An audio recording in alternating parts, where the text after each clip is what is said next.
Hi, friends. Today I have two really great books today. I have Annie, the Apple Pie Fairy, and Fall Apples, Crisp and Juicy.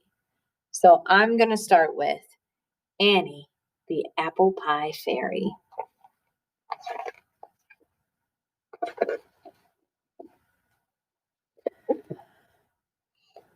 Once in a wood by a bubbling brook, up high in an old apple tree, lived a fairy named Annie, a famous cook who baked apple pies on TV.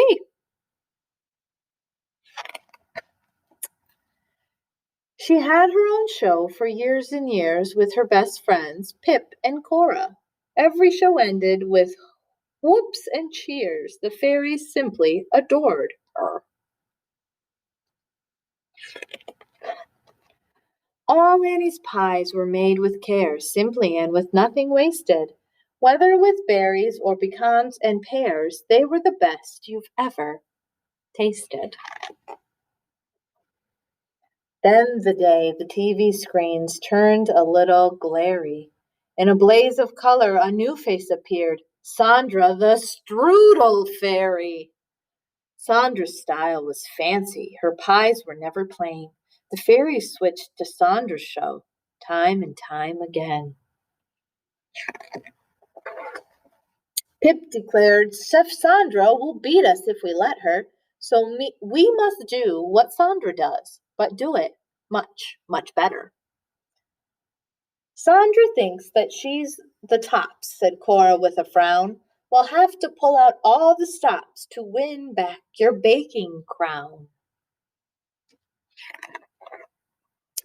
And so between the TV chefs there arose a competition to make fancy pies, and the best became each fairy's mission.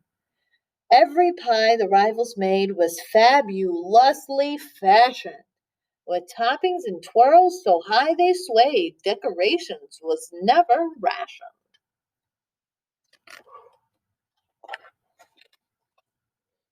Inside Annie's and Sandra's homes, the sound you always heard was the clatter and clunk of gadgets, which became ever more absurd. They had machines for cutting, slicing, peeling, dicing, flaking, shaking, beating and breaking, rolling, molding, chopping, folding, whipping, mixing, brushing, and fixing.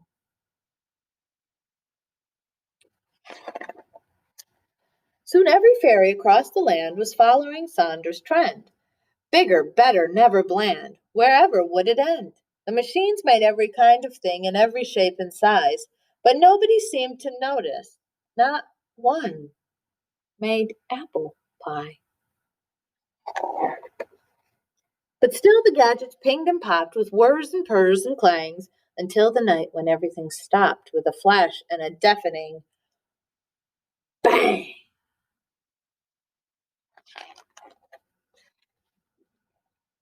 The fairies had a big surprise. The power had totally blown.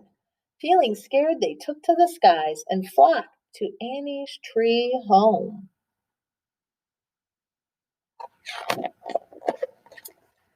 Pip found candles to light the scene and slippers to warm their feet, but with nothing to power their cooking machines, what would the poor fairies eat?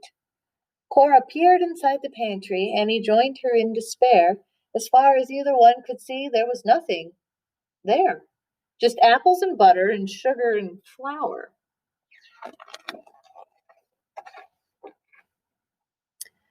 Annie sighed and said to Sandra, I think that things got out of hand. We forgot what matters in the end. We just didn't understand. Now I know what we should do. We must make an apple pie.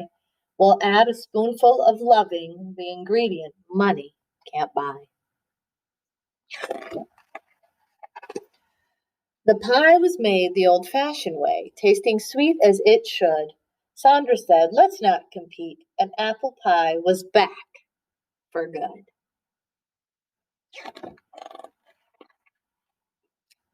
Annie and Sandra worked together and saw their friendship grow as they started with Pip and Cora on their brand new TV show.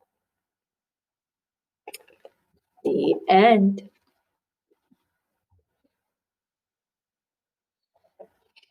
The next book I have is Fall Apples, Crisp and Juicy.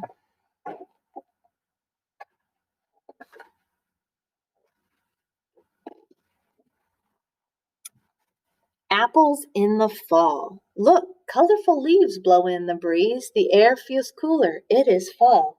Fall is a good time to visit an apple orchard. Fall is a good time to pick apples. Crunch! I bite through the red skin. The crisp white flesh tastes sweet.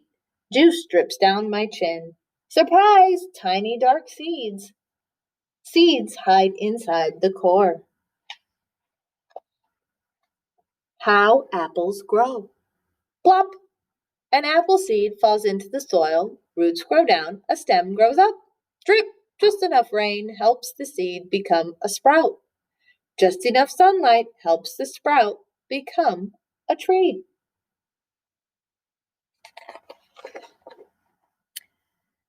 Green leaves bud and spread. Leaves soak up warm sunlight.